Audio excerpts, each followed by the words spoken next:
ਵਾਹਿਗੁਰੂ ਜੀ ਕਾ ਖਾਲਸਾ ਵਾਹਿਗੁਰੂ ਜੀ ਕੀ ਫਤਿਹ। ਮੈਂ ਤੁਹਾਡੀ ਹੋਸਟ ਨੀਲਮ ਕੌਰ ਤੇ ਮੈਂ ਟੀਵੀ 84 ਦੇ ਸਾਰੇ ਦਰਸ਼ਕਾਂ ਤੇ ਸਰੋਤਿਆਂ ਦਾ ਦਿਲੀ ਸਵਾਗਤ ਕਰਦੀ ਹਾਂ ਪ੍ਰੋਗਰਾਮ ਸੱਚੋ ਸੱਚ ਵਿੱਚ, ਜਿਹੜੇ ਇਸ ਪ੍ਰੋਗਰਾਮ ਨਾਲ ਦੇਸ਼ਾਂ ਵਿਦੇਸ਼ਾਂ ਤੋਂ ਜੁੜ ਚੁੱਕੇ ਨੇ। ਪ੍ਰੋਗਰਾਮ ਸੱਚੋ ਸੱਚ ਦੀ ਰੂਹਰਮਾ ਡਾਕਟਰ ਅਮਰਜੀਤ ਸਿੰਘ ਜੀ ਰੋਜ਼ਾਨਾ ਦੀ ਤਰ੍ਹਾਂ ਸਟੂਡੀਓ ਵਿੱਚ ਮੇਰੇ ਨਾਲ ਸ਼ਾਮਲ ਨੇ। ਆਉਣਾ ਮਿਲ ਕੇ ਅੱਜ ਦੀਆਂ ਵਿਚਾਰ ਚਰਚਾਵਾਂ ਕਰਦੇ ਹਾਂ। ਜੀ ਡਾਕਟਰ ਸਾਹਿਬ ਵਾਹਿਗੁਰੂ ਜੀ ਕਾ ਖਾਲਸਾ ਵਾਹਿਗੁਰੂ ਜੀ ਕੀ ਫਤਿਹ। ਜੀ ਡਾਕਟਰ ਸਾਹਿਬ ਜੀ ਆਇਆਂ ਨੂੰ ਪ੍ਰੋਗਰਾਮ ਸੱਚੋ ਸੱਚ ਵਿੱਚ। ਬਹੁਤ ਸ਼ੁਕਰੀਆ ਜੀ ਡਾਕਟਰ ਸਾਹਿਬ ਅੱਜ 11 ਅਪ੍ਰੈਲ 2017 29 ਚੇਤ ਨਾਨਕ ਸੰਮਤ 549 ਦਾ ਦਿਨ ਹੈ ਤੇ ਪ੍ਰੋਗਰਾਮ ਡਾਕਟਰ ਸਾਹਿਬ ਸ਼ੁਰੂ ਕਰਨ ਤੋਂ ਪਹਿਲਾਂ ਅਸੀਂ ਆਪਣੇ ਦਰਸ਼ਕਾਂ ਨੂੰ ਦੱਸ ਦੇਣਾ ਚਾਹੁੰਦੇ ਹਾਂ ਕਿ ਜੇ ਤੁਸੀਂ ਹੱਕ ਸੱਚ ਇਨਸਾਫ ਦੀ ਚੈਨਲ ਟੀਵੀ 84 ਨੂੰ ਦੇਖਣਾ ਚਾਹੁੰਦੇ ਹੋ ਤਾਂ ਤੁਸੀਂ ਦੇਖ ਸਕਦੇ ਹੋ ਸਪੈਕਟਰਮ ਕੇਬਲ, ਆਰਸ਼ਨ cable, Bell 5 cable in Canada, roku, Jadoo box, Facebook, global CPN ਦੀ ਐਪ ਰਾਹੀਂ, ਟੀਵੀ 84 ਦੀ ਐਪ ਰਾਹੀਂ ਆਨਲਾਈਨ ਸਟ੍ਰੀਮਿੰਗ ਤੁਸੀਂ ਟੀਵੀ 84 ਨੂੰ ਦੇਖ ਸਕਦੇ ਹੋ। ਜੀ ਡਾਕਟਰ ਸਾਹਿਬ ਪਹਿਲੇ ਇਸ਼ੂ ਬਾਰੇ ਤੁਸੀਂ ਕੀ ਕਹਿਣਾ ਚਾਹੋਗੇ? ਦੇਖੋ, ਇੱਕ ਬੜਾ ਪਪੂਲਰ ਜਿਹੜਾ ਹੁਣ ਤੱਕ ਵੀ ਕੋਟ ਹੁੰਦਾ ਹੈ, ਜਦੋਂ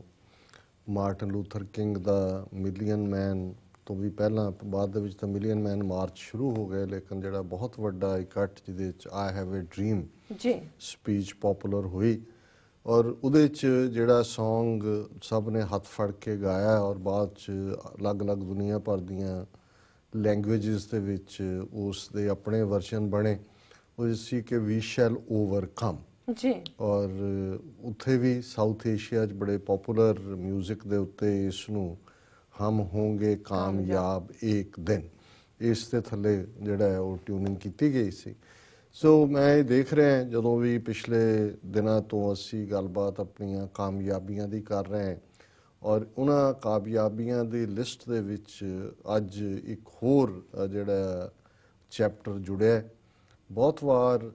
ਜਦੋਂ ਹਿਊਮਨ ਰਾਈਟਸ ਵਾਇਲੇਸ਼ਨਸ ਦੀ ਗੱਲ ਹੁੰਦੀ ਹੈ, ਸਿੱਖਾਂ ਦੀ ਨਸਲਕੁਸ਼ੀ ਦੀ ਗੱਲ ਹੁੰਦੀ ਹੈ, ਸਿੱਖਾਂ ਨਾਲ ਧੱਕੇ ਦੀ ਗੱਲ ਹੁੰਦੀ ਹੈ, ਤੇ ਆਮ ਸਧਾਰਨ ਸਿੱਖ ਵੀ ਜਿਹਨੂੰ ਕੋਈ ਇੰਟਰਨੈਸ਼ਨਲ ਪ੍ਰੋਸੀਜਰ ਕਿਵੇਂ ਚੱਲਦੇ ਨੇ ਜਾਂ ਇੰਟਰਨੈਸ਼ਨਲ ਲਾਅ ਕਿਵੇਂ ਆਪਰੇਟ ਕਰਦਾ ਹੈ ਜਾਂ ਯੂਨਾਈਟਿਡ ਨੇਸ਼ਨਸ ਦੇ ਵਿੱਚ ਸਿਰਫ ਜਿਹੜੀਆਂ ਮੈਂਬਰ ਸਟੇਟਸ ਨੇ ਉਹਨਾਂ ਦੇ ਨੁਮਾਇੰਦੇ ਇਸ਼ੂ ਲਿਆ ਸਕਦੇ ਨੇ। ਨੋ ਮੈਟਰ ਤੁਹਾਡੇ ਨਾਲ ਕੀ ਹੋ ਰਿਹਾ, ਤੁਸੀਂ ਪ੍ਰੋਟੈਸਟ ਕਰ ਸਕਦੇ ਹੋ, UN ਸੈਕਟਰੀ ਜਨਰਲ ਦੇ ਨਾਂ ਮੈਮੋਰੈਂਡਮ ਦੇ ਸਕਦੇ ਹੋ, ਹਿਊਮਨ ਰਾਈਟਸ ਕਾਉਂਸਲ ਦੇ ਵਿੱਚ ਜੇ ਤੁਹਾਡੀ NGO ਹੈ ਤੁਸੀਂ ਉੱਥੇ ਜਿਹੜੀ ਹੈ ਪਟੀਸ਼ਨ ਕਰ ਸਕਦੇ ਹੋ। ਪਰ ਇਸ ਤੋਂ ਜ਼ਿਆਦਾ ਤੁਹਾਡੇ ਕੋਲ ਕੁਛ ਨਹੀਂ ਹੁੰਦਾ ਜੇ ਇੱਕ ਕਾਮਨ ਸਿਟੀਜ਼ਨ ਦੇ ਨਾਤੇ, ਜਾਂ ਜੇ ਤੁਸੀਂ ਕੋਈ ਦੇਸ਼ ਤੁਹਾਡੀ ਬਾਂਹ ਨਹੀਂ ਫੜਦਾ। ਹਾਂ, ਜਦੋਂ ਕੋਈ ਦੇਸ਼ ਤੁਹਾਡੇ ਕਿਸੇ ਇਸ਼ੂ ਨੂੰ ਲੈ ਕੇ ਜਾਂਦਾ ਹੈ ਤੇ ਉਹਦੇ 'ਚ ਵੀ ਅੱਗੇ ਫਿਰ ਵੋਟਿੰਗ ਪੈਟਰਨ ਹੁੰਦਾ ਹੈ। ਜੇ 193 ਦੇਸ਼ ਨੇ ਜਿਹੜੇ ਟਾਇਰੈਂਟ ਨੇਸ਼ਨ ਨੇ ਜਾਂ ਅੱਗੇ ਉਹਨਾਂ ਦੇ ਵਿੱਚ ਬਲੌਕ ਬਣੇ ਹੋਏ ਨੇ, ਕੋਈ ਅਮਰੀਕਨ ਬਲੌਕ ਹੈ, ਕੋਈ ਰਸ਼ੀਅਨ ਬਲੌਕ ਹੈ, ਕੋਈ ਚਾਈਨੀਜ਼ ਬਲੌਕ ਹੈ, ਉਹ ਸਾਰੇ ਜਿਹੜੇ ਨੇ ਫਿਰ ਆਪਣੇ ਆਪਣੇ ਕਲਾਇੰਟਸ ਨੂੰ ਜਾਂ ਆਪਣੇ ਆਪਣੇ ਜਿਹੜੇ ਉਹਨਾਂ ਦੇ ਅਲਾਈ ਨੇ ਉਹਨਾਂ ਨੂੰ ਪ੍ਰੋਟੈਕਟ ਕਰਦੇ ਨੇ। ਸੋ ਆਮ ਲੋਕਾਂ ਨੂੰ ਬਹੁਤ ਵਾਰ ਲੱਗਦਾ ਵੀ ਸਾਡੇ ਨਾਲ ਇੰਨਾ ਕੁਛ ਹੋ ਰਿਹਾ ਹੈ, UN ਕਿੱਥੇ ਹੈ? UN ਉਹੀ ਕਹਿੰਦੇ ਨੇ ਬਹੁਤੇ, ਕਿਉਂਕਿ ਓਰੀਜਨਲ ਨਾਂ ਉਹਦਾ ਯੂਨਾਈਟਿਡ ਨੇਸ਼ਨਸ ਆਰਗੇਨਾਈਜੇਸ਼ਨ ਸੀ, ਹੁਣ ਉਹ ਇਸਤੇਮਾਲ ਨਹੀਂ ਹੁੰਦਾ, ਹੁਣ ਕੱਲਾ ਯੂਨਾਈਟਿਡ ਨੇਸ਼ਨ ਹੁੰਦਾ। ਸੋ ਬਹੁਤ ਸਾਰਿਆਂ ਨੂੰ ਲੱਗਦਾ ਹੈ, ਕਈ ਵਾਰ ਅਸੀਂ ਵੀ ਜਦੋਂ ਟਰੈਵਲ ਅਰਾਊਂਡ ਕਰਦੇ ਹਾਂ ਇਸ ਕਿਸਮ ਦੇ ਵੀਰ ਭੈਣਾਂ ਮਿਲਦੇ ਨੇ ਤੇ ਉਹ ਕਹਿੰਦੇ ਨੇ ਜੀ ਅਸੀਂ UN 'ਚ ਕਿਉਂ ਨਹੀਂ ਜਾਂਦੇ। ਹਾਲਾਂਕਿ ਇੱਕ ਅੱਧੀ ਬਹੁਤ ਲੰਬੀ ਚੌੜੀ ਪੈਟੀਸ਼ਨ ਵੀ ਇਸ ਦੇ ਉੱਤੇ ਕਿ ਜੀ ਇੰਨੇ ਲੱਖ ਦਸਤਖਤ ਹੋ ਗਏ UN ਨੂੰ ਦਿੱਤੀ, ਪਰ ਜਿਵੇਂ ਮੈਂ ਕਿਹਾ ਕਿ ਉਹ ਪੈਟੀਸ਼ਨ ਅਰਜ਼ੀ ਹੁੰਦੀ ਹੈ ਜੀ। ਅਰਜ਼ੀ ਨੂੰ ਸੁਣਨਾ ਜਾਂ ਨਾ ਸੁਣਨਾ, ਕਿਉਂਕਿ ਕੋਈ ਦੇਸ਼ ਨੇ ਤੁਹਾਡੀ ਬਾਂਹ ਨਹੀਂ ਫੜੀ ਹੋਈ ਤੇ ਤੁਹਾਡੀ ਕੋਈ ਵੁਕਤ ਨਹੀਂ ਹੁੰਦੀ। ਪਰ ਮੈਂ ਸਮਝਦਾ ਜਿਵੇਂ ਅਸੀਂ ontario ਜਿਹੜੀ ਸਟੇਟ ਲੈਜਿਸਲੇਚਰ ਦੇ ਰੈਜ਼ੋਲੂਸ਼ਨ ਦੀ ਗੱਲ ਕੀਤੀ ਕਿ ਕਿਵੇਂ ਗੁਰੂ ਨੇ ਐਸੀ ਵਿਧ ਬਣਾਈ ਕਿ ਤਿੰਨੋਂ ਹੀ ਜਿਹੜੀਆਂ ਪਾਰਟੀਆਂ ontario ਪ੍ਰੋਵਿੰਸ ਦੀਆਂ ਨੇ ਉਹਨਾਂ ਨੇ ਜਿਹੜਾ ਇਸ ਮੋਸ਼ਨ ਦੇ ਹੱਕ ਦੇ ਵਿੱਚ ਵੋਟ ਪਾਈ ਔਰ ਇਹ ਅੱਜ ਦੁਨੀਆ ਦੇ ਵਿੱਚ ਚਰਚਾ ਦਾ ਵਿਸ਼ਾ। ਔਰ ਕਿਵੇਂ ਇੰਡੀਅਨ ਗਵਰਨਮੈਂਟ ਨੇ, ਜਦੋਂ ਕੱਲ੍ਹ ਵੀ ਇਹਦੇ 'ਤੇ ਅਸੀਂ ਸਪੈਸ਼ਲ ਡਿਸਕਸ਼ਨ ਪ੍ਰੋਗਰਾਮ ਕੀਤਾ ਲਗਭਗ 1 ਘੰਟੇ ਤੋਂ ਜ਼ਿਆਦਾ ਦਾ, ਤੇ ਉਹਦੇ 'ਚ ਵੀ ਇੱਕ ਗੱਲ ਕਹੀ ਗਈ ਸੀ ਔਰ ਅਸੀਂ ਕੱਲ੍ਹ ਦੇ ਸੱਚੋ ਸੱਚ ਪ੍ਰੋਗਰਾਮ 'ਚ ਵੀ ਕਿਹਾ ਸੀ ਕਿ ਵੀ ਇਹ ਦੇਖੀਏ ਵੀ ਦੁਸ਼ਮਣ ਕੀ ਕਰੇਗਾ, ਹੁਣ ਦੁਸ਼ਮਣ ਦਾ ਵਾਰ ਕਿਹੜੇ ਪਾਸਿਓਂ ਆਏਗਾ। ਸੋ ਆਲਰੇਡੀ ਕੈਨੇਡਾ 'ਚ ਉਹਨਾਂ ਨੇ ਆਪਣੇ ਜਿਹੜੇ ਸਲੀਪਰ ਸੈੱਲ ਵੀ ਸੀ ਉਹ ਐਕਟਿਵ ਕਰ ਦਿੱਤਾ ਨੇ ਇੰਡੀਅਨ ਗਵਰਨਮੈਂਟ ਨੇ। ਔਰ ਕੈਲਗਰੀ ਤੋਂ ਦੀਪਕ ਓਬਰਾਏ ਨਾਂ ਦਾ ਪੰਜਾਬੀ ਮੂਲ ਦਾ ਹਿੰਦੂ ਮੈਂਬਰ ਪਾਰਲੀਮੈਂਟ ਜਿਹੜਾ ਕਿ ਕੰਜ਼ਰਵੇਟਿਵ ਪਾਰਟੀ ਦੇ ਨਾਲ ਸੰਬੰਧਿਤ ਹੈ, ਉਸ ਨੇ ਅੱਜ ਮੀਡੀਆ ਦੇ ਵਿੱਚ ਆਪਣੀ ਪ੍ਰੈਸ ਰਿਲੀਜ਼ ਸ਼ੂਟ ਕੀਤੀ ਹੈ ਔਰ ਉਹਨੇ ਕਿਹਾ ਜੀ ਇਹ ਬਿਲਕੁਲ ਗਲਤ ਹੋਇਆ ਔਰ ਉਹ ਅਸੀਂ ਓਰੀਜਨਲ ਲੈਟਰ ਜੀ ਔਰ ਉਹਦੀਆਂ ਕੀ ਨੁਆਂਸਿਸ ਨੇ ਔਰ ਆਉਣ ਵਾਲੇ ਪੀਰੀਅਡ 'ਚ ਹੋਰ ਕਿਹੜੇ ਪਾਸਿਓਂ ਮੂਵ ਕਰ ਸਕਦੇ ਨੇ ਉਸ ਬਾਰੇ ਚਰਚਾ ਕਰਾਂਗੇ। ਪਰ ਓਪਨਿੰਗ ਅਸੀਂ ਉਸ ਫਿਰ ਇੱਕ ਹੋਰ ਖੁਸ਼ ਮਿਜ਼ਾਜੀ ਵਾਲੀ ਔਰ ਚੜ੍ਹਦੀ ਕਲਾ 'ਚ ਲਿਜਾਣ ਵਾਲੀ ਖਬਰ ਦੇ ਨਾਲ ਕਰਦੇ ਹਾਂ ਜੀ ਕਿ ਬੇਸ਼ੱਕ ਯੂਨਾਈਟਿਡ ਨੇਸ਼ਨਸ ਦੇ ਵਿੱਚ ਸਾਡੀ ਕੋਈ ਪਹੁੰਚ ਨਹੀਂ ਹੈ ਕਿਉਂਕਿ ਅਸੀਂ ਸਾਡੀ ਕਿਸੇ ਮੈਂਬਰ ਨੇਸ਼ਨ ਨੇ ਕਦੇ ਬਾਂਹ ਨਹੀਂ ਫੜੀ, ਜੀ ਜੀ ਪਰ ਇੱਕ ਬੜੀ ਯੂਨੀਕ ਪ੍ਰਾਪਤੀ ਸੀ ਕੁਝ ਮਹੀਨੇ ਪਹਿਲਾਂ ਜਦੋਂ ਕਿ ਕਾਂਗਰੈਸ਼ਨਲ ਸਿੱਖ ਕਾਕਸ ਦੇ ਉਦਮ ਨਾਲ ਇੱਕ ਹੀਅਰਿੰਗ ਜਿਹੜੀ ਹੈ ਉਹ ਵਾਸ਼ਿੰਗਟਨ ਡੀਸੀ 'ਚ ਹੋਈ ਔਰ ਉਹਦੇ 'ਚ ਅੱਡ-ਅੱਡ ਰੋਹਿੰਗਿਆ ਮੁਸਲਿਮਸ ਦਾ ਜੈਨੋਸਾਈਡ ਔਰ ਦੂਸਰੇ ਜੈਨੋਸਾਈਡਸ ਦੀ ਗੱਲ ਹੋਈ ਔਰ ਉਸ ਜਿਹੜਾ ਇੱਕ ਯੂਨਾਈਟਿਡ ਨੇਸ਼ਨਸ ਨੇ ਅਲੱਗ ਇੱਕ ਵਿੰਗ ਬਣਾਇਆ ਹੋਇਆ ਹੈ ਔਰ ਉਹ ਹੈ ਪ੍ਰੀਵੈਂਸ਼ਨ ਆਫ ਜੈਨੋਸਾਈਡ। ਜੀ ਇਹ ਯੂਨਾਈਟਿਡ ਨੇਸ਼ਨਸ ਦਾ ਜਿਹੜਾ ਸਭ ਤੋਂ ਉੱਚ ਆਫਿਸ ਹੈ ਉਹਨੂੰ ਸੈਕਟਰੀ ਜਨਰਲ ਕਹਿੰਦੇ ਨੇ ਔਰ ਇਹ ਜਿਹੜੀ ਪ੍ਰੀਵੈਂਸ਼ਨ ਆਫ ਜੈਨੋਸਾਈਡ ਹੈ ਇਹ ਡਾਇਰੈਕਟਲੀ ਉਸ ਦਾ ਵਿੰਗ ਹੈ ਕਿ ਵੀ ਇਹਦੇ 'ਚ ਨਾ ਸਿਰਫ ਇਹ ਹੈ ਕਿ ਵੀ ਕਿਸ ਦੀ ਰੈਕਗਨੀਸ਼ਨ ਕਰਨੀ ਹੈ ਕਿ ਜੈਨੋਸਾਈਡ ਕਿੱਥੇ ਹੋਇਆ ਹੈ, ਲੇਕਿਨ ਕਿਵੇਂ ਕਿਤੇ ਹੋਣ ਵਾਲੇ ਜੈਨੋਸਾਈਡ ਨੂੰ ਨਸਲਕੁਸ਼ੀ ਨੂੰ ਵੀ ਪ੍ਰੀਵੈਂਟ ਕਰਨਾ। ਔਰ ਜਿਹੜਾ ਯੂਨਾਈਟਿਡ ਨੇਸ਼ਨਸ ਸੈਕਟਰੀ ਜਨਰਲ ਦਾ ਸਪੈਸ਼ਲ ਐਡਵਾਈਜ਼ਰ ਹੈ ਇਸ ਪ੍ਰੀਵੈਂਸ਼ਨ ਆਫ ਜੈਨੋਸਾਈਡ ਦੇ ਉੱਤੇ ਉਹ ਮਿਸਟਰ ਐਡਮਾ ਡਿਆਂਗ ਇਹ ਨੇ। ਔਰ ਐਡਮਾ ਡਿਆਂਗ ਸਿਰਫ ਸਪੈਸ਼ਲ ਐਡਵਾਈਜ਼ਰ ਹੀ ਨਹੀਂ, ਜਦੋਂ ਤੁਸੀਂ ਪ੍ਰੋਟੋਕੋਲ ਦੇਖਦੇ ਹੋ ਯੂਨਾਈਟਿਡ ਨੇਸ਼ਨਸ ਦਾ ਸਭ ਤੋਂ ਉੱਪਰ ਸੈਕਟਰੀ ਜਨਰਲ ਹੁੰਦਾ ਹੈ ਜੀ ਫਿਰ ਉਸ ਦੇ ਥੱਲੇ ਜਿਹੜਾ ਹੈ ਅੰਡਰ ਸੈਕਟਰੀ ਹੁੰਦਾ ਹੈ। ਹੁਣ ਇਹਨਾਂ ਦਾ ਜਿਹੜਾ ਇੱਕ ਸੈਕਟਰੀ ਜਨਰਲ ਹੁੰਦਾ ਫਿਰ ਡਿਪਟੀ ਸੈਕਟਰੀ ਜਨਰਲ ਹੁੰਦਾ ਔਰ ਥਰਡ ਪ੍ਰੋਟੋਕੋਲ ਦੇ ਵਿੱਚ ਅੰਡਰ ਸੈਕਟਰੀ ਜਨਰਲ ਹੁੰਦਾ। ਸੋ ਇਹ ਜਿਹੜੇ ਮਿਸਟਰ ਨੇ ਜਿਨ੍ਹਾਂ ਦਾ ਮੈਂ ਹੁਣ ਇਹ ਪੜਾਂਗਾ ਮੈਸੇਜ ਐਡਮਾ ਡਿਆਂਗ ਇਹ ਅੰਡਰ ਸੈਕਟਰੀ ਜਨਰਲ ਵੀ ਨੇ ਯੂਨਾਈਟਿਡ ਨੇਸ਼ਨਸ ਦੇ ਔਰ ਇਹ ਸਪੈਸ਼ਲ ਐਡਵਾਈਜ਼ਰ ਵੀ ਨੇ ਸੈਕਟਰੀ ਜਨਰਲ ਦੇ ਔਨ ਪ੍ਰੀਵੈਂਸ਼ਨ ਆਫ ਜੈਨੋਸਾਈਡ। ਔਰ ਉਸ ਜਿਹੜੀ ਕਾਂਗਰੈਸ਼ਨਲ ਸਿੱਖ ਕਾਕਸ ਨੇ ਹੀਅਰਿੰਗ ਕਰਵਾਈ ਉਹਦੇ 'ਚ ਐਜ਼ ਏ ਸਪੈਸ਼ਲ ਆਬਜ਼ਰਵਰ ਆਏ ਸੀ, ਉਹਨਾਂ ਨੇ ਕੀਤਾ ਔਰ ਉਹਦੇ 'ਚ ਡਾਕਟਰ ਇਕਤਦਾਰ ਕਰਾਮਤ ਚੀਮਾ ਨੇ ਆਪਣੀ ਜਿਹੜੀ ਪ੍ਰੈਜੈਂਟੇਸ਼ਨ ਦਿੱਤੀ ਜਿਹਦੇ 'ਚ ਉਹਨਾਂ ਨੇ ਰੋਹਿੰਗਿਆ ਮੁਸਲਮਾਨਾਂ ਦੀ ਗੱਲ ਕੀਤੀ, ਮਿਡਲ ਈਸਟ 'ਚ ਈਸਾਈਆਂ ਨਾਲ ਹੋ ਰਹੇ ਜ਼ੁਲਮਾਂ ਦੀ ਗੱਲ ਕੀਤੀ। ਉਹਦੇ 'ਚ ਉਹਨਾਂ ਨੇ ਪੂਰਾ ਸਲਾਈਡਸ ਦੇ ਨਾਲ ਸਿੱਖ ਜੈਨੋਸਾਈਡ ਦੀ ਗੱਲ ਵੀ ਕੀਤੀ ਸੀ। ਸੋ ਉਹ ਪਹਿਲੀ ਵਾਰ ਸੀ ਕਿ ਉਸ ਲੈਵਲ ਤੇ ਜਿਹਦੇ 'ਚ ਕਿ ਹਾਲਾਂ ਉਹਦੇ 'ਚ ਉਹਨੇ ਕੁਝ ਨਹੀਂ ਸੀ ਕਿਹਾ, ਜਿਹੜਾ ਸਪੈਸ਼ਲ ਐਡਵਾਈਜ਼ਰ ਹੈ ਸੈਕਟਰੀ ਜਨਰਲ ਦੇ ਮਿਸਟਰ ਇਹਨਾਂ ਦਾ ਨਾਂ ਜੇ ਮੇਰੇ ਮੂੰਹ ਨਹੀਂ ਚੜਿਆ ਐਡਮਾ ਡਿਆਂਗ, ਲੇਕਿਨ ਇਹਨਾਂ ਨੇ ਆਬਜ਼ਰਵ ਕੀਤਾ ਉਹ ਸਾਰੇ ਤੋਂ ਬਾਅਦ ਉਹਨਾਂ ਨੇ ਦੇਖਿਆ ਬੜੇ ਗੌਰ ਦੇ ਨਾਲ ਔਰ ਬਾਅਦ 'ਚ ਉਹਨਾਂ ਨੇ ਡਾਕਟਰ ਚੀਮਾ ਨੂੰ ਵੀ ਕਿਹਾ ਵੀ ਮੈਂ ਤਾਂ ਸਿੱਖਾਂ ਬਾਰੇ ਕੁਝ ਨਹੀਂ ਜਾਣਦਾ ਔਰ ਮੈਨੂੰ ਇਹ ਅੰਦਾਜ਼ਾ ਹੀ ਨਹੀਂ ਹੈ ਕਿਉਂਕਿ ਅਸੀਂ ਜਦੋਂ ਦੂਸਰੇ ਜੈਨੋਸਾਈਡਸ ਦੀ ਗੱਲ ਕਰਦੇ ਹਾਂ ਤਾਂ ਮੈਨੂੰ ਇਹ ਪਤਾ ਹੀ ਨਹੀਂ ਹੈ ਵੀ ਸਿੱਖਾਂ ਦੇ ਨਾਲ ਕੀ ਕੁਝ ਹੋਇਆ। ਔਰ ਉਹਨਾਂ ਨੇ ਬਾਅਦ ਦੇ ਵਿੱਚ ਜਿੱਥੇ ਖੁਦ ਵੀ ਸਿੱਖ ਇਤਿਹਾਸ ਜਾਂ ਸਿੱਖਾਂ ਦੇ ਵਿੱਚ ਦਿਲਚਸਪੀ ਲਈ ਉਹਨਾਂ ਨੇ ਇਸ ਗੱਲ ਨੂੰ ਵੀ ਯਕੀਨੀ ਬਣਾਇਆ ਕਿ ਉਹ ਵੱਧ ਤੋਂ ਵੱਧ ਇਸ ਮਾਮਲੇ ਦੇ ਵਿੱਚ ਉਹਨਾਂ ਨੂੰ ਜਾਣਕਾਰੀ ਹੋਏ ਔਰ ਅਸੀਂ ਸਮਝਦੇ ਹਾਂ ਕਿ ਇਹ ਐਫਰਟ ਕੱਲ ਜਦੋਂ ਅਸੀਂ ਕਿਹਾ ਵੀ ਡਾਕਟਰ ਚੀਮਾ ਨੇ ਪੈਨਲ ਡਿਸਕਸ਼ਨ ਲਈ ਆਉਣਾ ਸੀ ਔਰ ਉਹ ਮੀਟਿੰਗ ਲੰਬੀ ਹੁੰਦੀ ਚਲੀ ਗਈ ਔਰ ਫਿਰ ਉਹਨਾਂ ਨੇ ਫਲਾਈ ਕਰਨਾ ਸੀ, ਉਹ ਚਲੇ ਗਏ ਕਿਉਂਕਿ ਕਮਿੰਗ ਵੀਕਐਂਡ ਹਿਊਸਟਨ ਇੱਕ ਸੈਮੀਨਾਰ ਹੈ ਜਿਹਦੇ 'ਚ ਉਹਨਾਂ ਨੇ ਪਾਰਟਿਸਿਪੇਟ ਕਰਨੇ।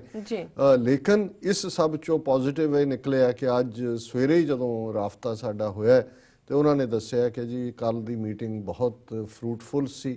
ਔਰ ਜਿਹੜੇ ਐਡਵਾਈਜ਼ਰ ਨੇ ਟੂ ਦਾ ਸੈਕਟਰੀ ਜਨਰਲ ਅੰਡਰ ਸੈਕਟਰੀ ਸੱਜਣ ਉਹਨਾਂ ਨੇ ਬੜੇ ਚਾਅ ਨਾਲ ਉਹਨਾਂ ਨੂੰ ਇਸ ਖਾਲਸਾ ਸਾਜਨਾ ਦਿਵਸ ਦੇ ਉੱਤੇ ਉਹਨਾਂ ਨੇ ਆਪਣਾ ਮੈਸੇਜ ਦਿੱਤਾ ਇਸੇ ਕੌਮ ਦੇ ਨਾਲ ਉਹ ਉਹਨਾਂ ਨੇ ਰਿਕਾਰਡ ਵੀ ਕਰਵਾਇਆ ਔਰ ਉਹਨਾਂ ਨੇ ਉਸ ਦੇ ਆਪਣੇ ਯੂਨਾਈਟਿਡ ਨੇਸ਼ਨਸ ਦੇ ਲੋਗੋ ਦੇ ਨਾਲ ਵਰਲਡ ਵਾਈਡ ਸਿੱਖ ਕਮਿਊਨਿਟੀ ਲਈ ਜਾਰੀ ਵੀ ਕੀਤਾ। ਇਹ ਪਹਿਲੀ ਵਾਰ ਹੋਇਆ ਔਰ ਜਿਹੜੀ ਗੱਲ ਮੇਰੇ ਹੋਰ ਵੀ ਨੋਟਿਸ 'ਚ ਆਈ ਵੀ ਇਹ ਕਦੇ ਨਹੀਂ ਹੋਇਆ ਕਿ ਯੂਨਾਈਟਿਡ ਨੇਸ਼ਨਸ ਦੇ ਇਸ ਲੈਵਲ ਦੇ ਆਫੀਸ਼ੀਅਲ ਨੇ ਕਦੇ ਕਿਸੇ ਹੋਰ ਧਰਮ ਦੇ ਫੈਸਟੀਵਲ ਦੇ ਉੱਤੇ ਕੋਈ ਮੈਸੇਜ ਦੇ। ਕੰਟਰੀਜ਼ ਤਾਂ ਦਿੰਦੀਆਂ ਵਾਈਟ ਹਾਊਸ 'ਚੋਂ ਆਉਂਦੇ ਨੇ ਜਾਂ ਦੂਜੇ ਨੇ। ਸੋ ਅਸੀਂ ਮੈਂ ਜਦੋਂ ਗੁਰੂ ਦੀ ਰਹਿਮਤ ਦੀ ਗੱਲ ਕਰਦਾ ਜਾਂ ਉਹਨਾਂ ਦੀ ਦੇ ਉਸ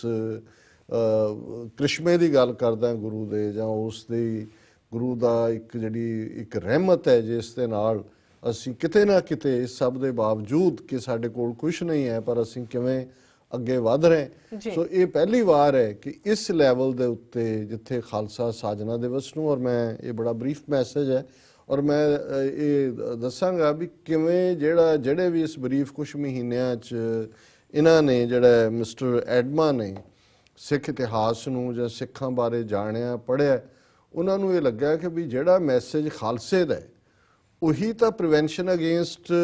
ਜੈਨੋਸਾਈਡ ਦਾ ਕਿ ਸਿੱਖ ਤਾਂ ਖਲੋਂਦੇ ਹੀ ਜਸਟਿਸ ਦੀਆਂ ਵੈਲਿਊਜ਼ ਲਈ ਨੇ ਔਰ ਇਹੀ ਉਹਨਾਂ ਦਾ ਮੈਂਡੇਟ ਹੈ ਕਿ ਵੀ ਫਿਊਚਰ ਦੇ ਵਿੱਚ ਜੈਨੋਸਾਈਡ ਨਾ ਹੋਏ। ਸੋ ਅਸੀਂ ਇਸ ਗੱਲ ਨੂੰ ਇੱਕ ਪ੍ਰਾਊਡ ਮੂਮੈਂਟ ਸਮਝਦੇ ਹਾਂ ਔਰ ਕੱਲ 10 ਅਪ੍ਰੈਲ ਸੀ, 10 ਅਪ੍ਰੈਲ ਦੀ ਡੇਟ ਦੇ ਵਿੱਚ ਉਹਨਾਂ ਨੇ ਇਹ ਮੈਸੇਜ ਦਿੱਤਾ ਹੈ। ਮੈਂ ਪਹਿਲਾਂ ਇਹ ਮੈਸੇਜ ਪੜ੍ਹਾਂਗਾ ਔਰ ਬਾਅਦ ਦੇ ਵਿੱਚ ਸਾਡੀ ਟੈਕਨੀਕਲ ਟੀਮ ਉਸ ਨੂੰ ਜਿਹੜਾ ਉਸ ਦੀ ਵੀਡੀਓ ਵੀ ਜਿਹੜੀ ਬਰੀਫ ਹੈ ਉਹ ਅਸੀਂ ਸਾਂਝੀ ਕਰਾਂਗੇ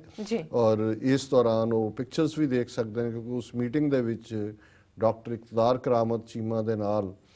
ਡਾਕਟਰ ਪਿਤਪਾਲ ਸਿੰਘ ਜਿਹੜੇ ਕੋਆਰਡੀਨੇਟਰ ਨੇ ਅਮਰੀਕਨ ਗੁਰਦੁਆਰਾ ਪ੍ਰਬੰਧਕ ਕਮੇਟੀ ਦੇ, ਉਹ ਵੀ ਸਨ ਔਰ ਇਹ ਵਰਲਡ ਵਾਈਡ ਸਿੱਖ ਕਮਿਊਨਿਟੀ ਲਈ ਮੈਂ ਸਮਝਦਾ ਵੀ ਇੱਕ ਹੋਰ ਤੋਹਫਾ ਹੈ ਕਿ ਬਈ ਸਾਡੀ ਗੱਲ ਕਿਸੇ ਨਾ ਕਿਸੇ ਹਵਾਲੇ ਨਾਲ, ਕਿਸੇ ਨਾ ਕਿਸੇ ਕਿਨਾਰੇ ਤੋਂ, ਕਿਸੇ ਨਾ ਕਿਸੇ ਕੰਢੇ ਤੋਂ ਯੂਨਾਈਟਿਡ ਨੇਸ਼ਨਸ ਤੱਕ ਪਹੁੰਚਣੀ ਸ਼ੁਰੂ ਹੋ ਗਈ ਹੈ ਜੀ ਔਰ ਇਹ ਯੂਨਾਈਟਿਡ ਨੇਸ਼ਨਸ ਦਾ ਲੋਗੋ ਹੈ, ਉੱਤੇ United Nations message from mister Adama ਡੀਅੰਗ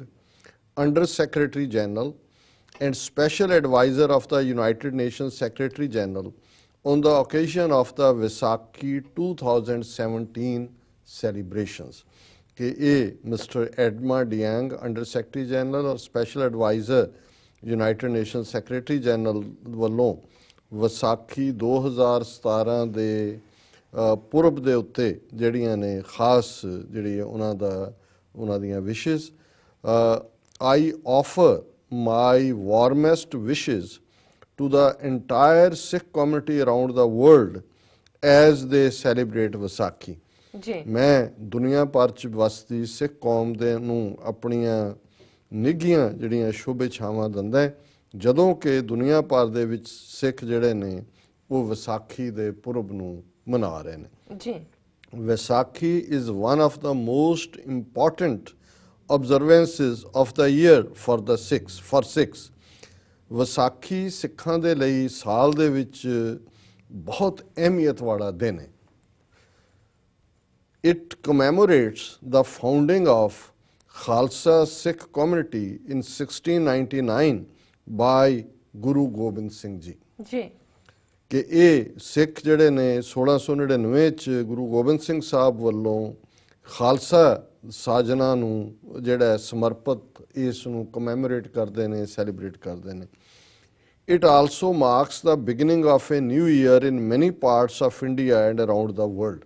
Bharat ਦੇ ਹੋਰ ਹਿੱਸਿਆਂ 'ਚ ਵੀ ਕਈ ਥਾਂ ਇਸ ਨੂੰ ਨਵੇਂ ਸਾਲ ਦੇ ਸ਼ੁਰੂ ਵਜੋਂ, ਆਰੰਭ ਵਜੋਂ, ਜਿਵੇਂ ਬੰਗਾਲ ਦੇ ਵਿੱਚ ਬੰਗਾਲੀਆਂ ਦਾ ਇਹ ਨਿਊ ਈਅਰ ਹੈ, ਇਸ ਨੂੰ ਸੈਲੀਬ੍ਰੇਟ ਕੀਤਾ ਜਾਂਦਾ ਹੈ। For many, it is time to gather at gurdwaras, Sikh temples, to pray, read from the sacred scripture and meditate, as well as celebrate with family and friends at vibrant parades and processions. ਬਹੁਤ ਸਾਰਿਆਂ ਲਈ ਇਹ ਉਹ ਸਮਾਂ ਜਦੋਂ ਕਿ ਉਹ ਗੁਰਦੁਆਰਿਆਂ ਦੇ ਵਿੱਚ ਇਕੱਠੇ ਹੋਣਗੇ, ਪ੍ਰਾਰਥਨਾ ਕਰਨਗੇ, ਪਵਿੱਤਰ ਗ੍ਰੰਥ ਤੋਂ, ਸਕ੍ਰਿਪਚਰ ਗ੍ਰੰਥ ਨੂੰ ਕਹਿੰਦੇ ਨੇ, ਪਵਿੱਤਰ ਧਰਮ ਪੁਸਤਕ ਤੋਂ ਜਿਹੜਾ ਉਸ ਨੂੰ ਪੜ੍ਹਨਗੇ ਔਰ ਬੰਦਗੀ ਕਰਨਗੇ। ਔਰ ਇਸ ਤੋਂ ਇਲਾਵਾ ਯਾਨੀ ਇਹ ਗੁਰਦੁਆਰਿਆਂ ਦੀ ਸੈਲੀਬ੍ਰੇਸ਼ਨ ਦੀ ਗੱਲ ਦੇਖੋ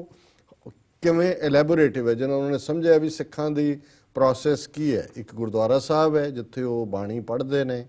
ਮੈਡੀਟੇਟ ਕਰਦੇ ਨੇ ਔਰ ਬੰਦਗੀ ਕਰਦੇ ਨੇ। ਫਿਰ ਉਹਨਾਂ ਨੇ ਕਿਹਾ as well as celebrate to pray, read from sacred scriptures and meditate, as well as celebrate with family and friends at vibrant parades and processions. ਔਰ ਫਿਰ ਉਹ ਆਪਣੇ ਪਰਿਵਾਰਾਂ ਦੇ ਨਾਲ ਔਰ ਹੋਰ ਸੱਜਣਾਂ ਦੇ ਨਾਲ, ਆਪਣੇ ਵੈਲ ਵਿਸ਼ਰਸ ਦੇ ਨਾਲ ਵਾਈਬਰੈਂਟ ਹੁੰਦਾ ਜਿਨ੍ਹਾਂ 'ਚ ਜ਼ਿੰਦਗੀ ਧੜਕਦੀ ਹੈ। ਇਸ ਪੈਰੇਡਸ ਜਿਵੇਂ ਨਿਊਯਾਰਕ ਦੀ ਸਿੱਖ ਡੇ ਪੈਰੇਡ 22 ਨੂੰ ਹੋਏਗੀ, ਬੀਤੇ ਸੈਚਰਡੇ ਵਾਸ਼ਿੰਗਟਨ 'ਚ ਹੋਈ ਨੈਸ਼ਨਲ ਸਿੱਖ ਡੇ ਪੈਰੇਡ। ਸੋ ਇਹ ਫਰੈਂਡਸ ਐਟ ਵਾਈਬਰੈਂਟ ਪੈਰੇਡਸ ਐਂਡ ਪ੍ਰੋਸੈਸ਼ਨਸ, ਨਗਰ ਕੀਰਤਨ ਵੀ ਨਿਕਲਦੇ ਨੇ। Today we should reflect on the many contributions of the Sikh community in all areas of endeavor। ਹੁਣ ਇਹ ਹੈ ਜਦੋਂ ਅੱਜ ਸਾਡੇ ਕੋਲ ਨੇਸ਼ਨ ਨਹੀਂ ਹੈ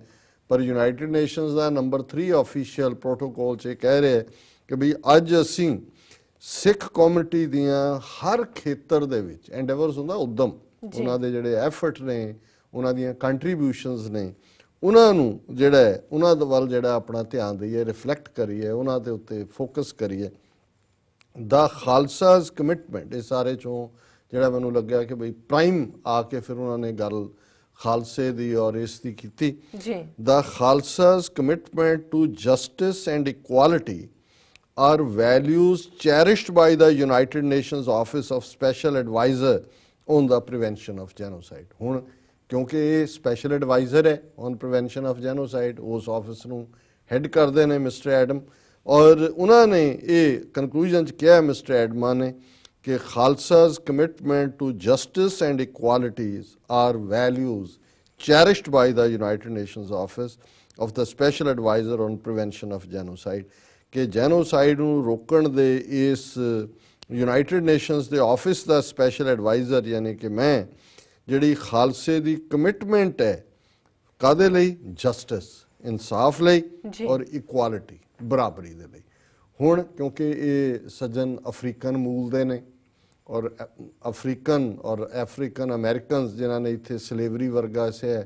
ਇਹਨਾਂ ਤੋਂ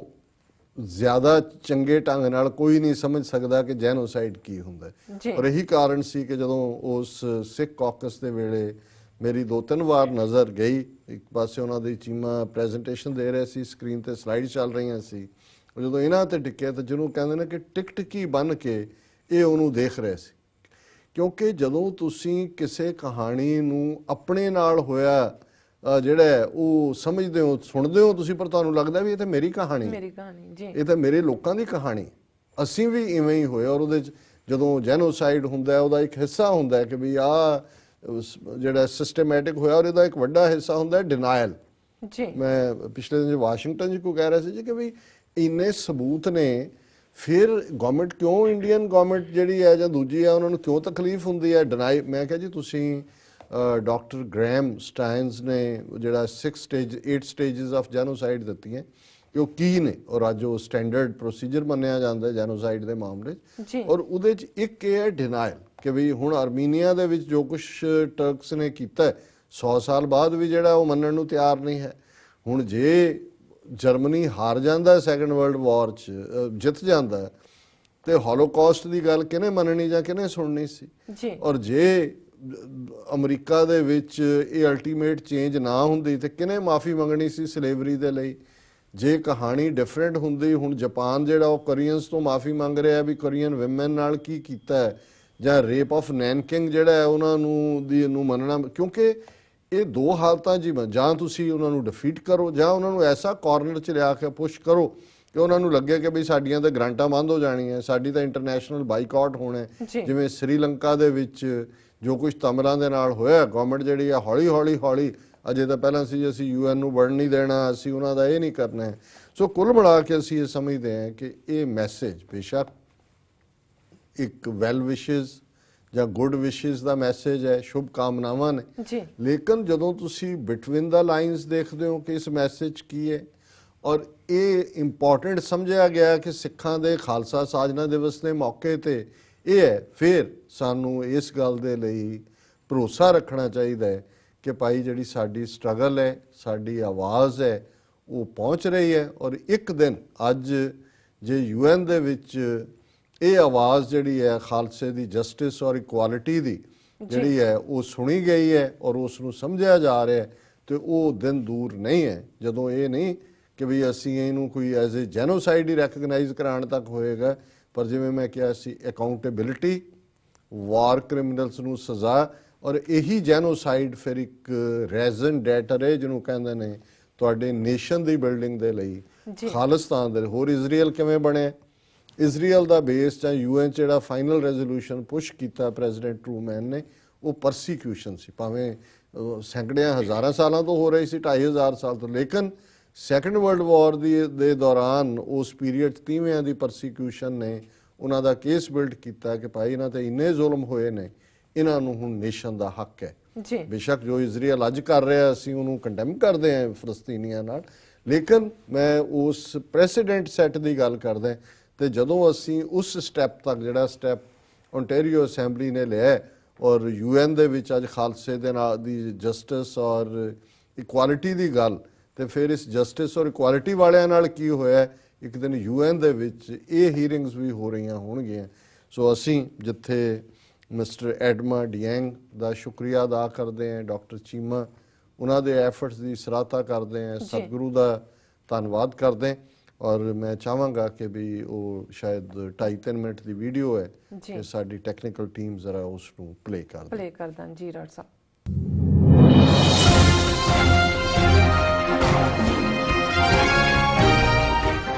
To offer my warmest wishes to the entire Sikh community around the world as they celebrate Vaisakhi. Vaisakhi is one of the most important observances of the year for Sikh. It commemorates the founding of the Khalsa Sikh community in 1699 by Guru Gobind Singh Ji. It also marks the beginning of a new year in many parts of India and around the world. For many, it's a time to gather at Gurdwaras, the Sikh temples, to pray, read from the sacred scriptures and meditate, as well as celebrate with family and friends at vibrant parade and procession. Today, we should reflect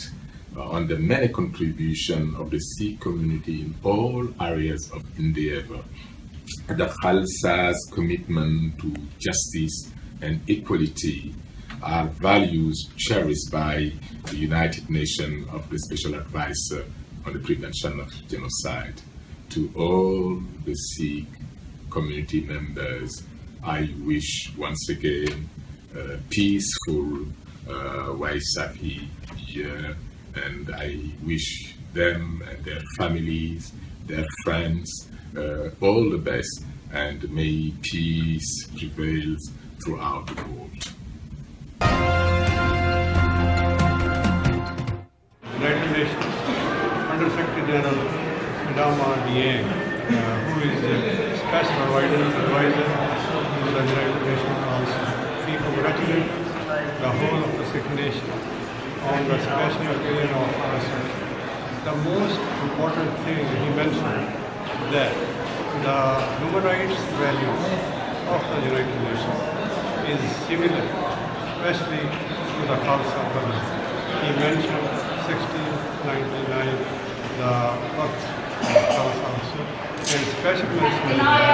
that UN has the same values of human rights which the Khalsa community has.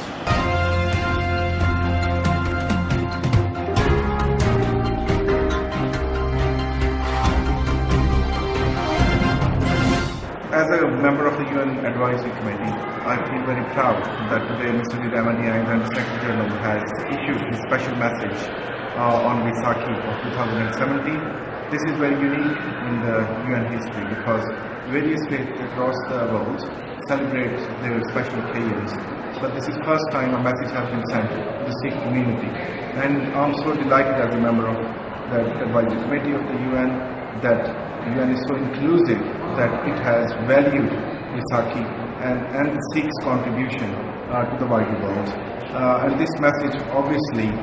give a very strong message to the Sikh community that UN recognize their celebration, as well as the lines in that very message say that these are the values of Sikhism which are very much cherished within the Secretary General's office. It's indeed a great celebration and festivity for the Sikh community across the world. ਜੀ doctor ਸਾਹਿਬ, ਸਾਡੇ ਦਰਸ਼ਕਾਂ ਨੇ video ਦੇਖ ਲਈ ਹੈ, ਕੀ ਕਹਿਣਾ ਚਾਹੋਗੇ ਤੁਸੀਂ? ਮੇਰਾ ਖਿਆਲ ਹੈ ਕਿ ਵੀ ਦੇਖ ਲਿਆ ਲਈ? ਹਾਂਜੀ, ਜੀ ਸੋ ਡਾਕਟਰ ਸਾਹਿਬ, ਸਾਡੇ ਲਈ ਇਹੀ ਹੈ ਕਿ ਵੀ ਅਸੀਂ ਗੁਰੂ ਦਾ ਕੋਟਾਨ-ਕੋਟ ਧੰਨਵਾਦ ਸ਼ੁਕਰੀਆ ਕਰਦੇ ਹਾਂ ਕਿ 30 ਮਿਲੀਅਨ ਸਿੱਖ ਕੌਮ ਰੁਕਾਵਟਾਂ ਦੇ ਬਾਵਜੂਦ, ਇੰਨੇ ਚੈਲੰਜਸ ਦੇ ਬਾਵਜੂਦ, ਆਪਣੀਆਂ ਖਾਮੀਆਂ ਦੇ ਬਾਵਜੂਦ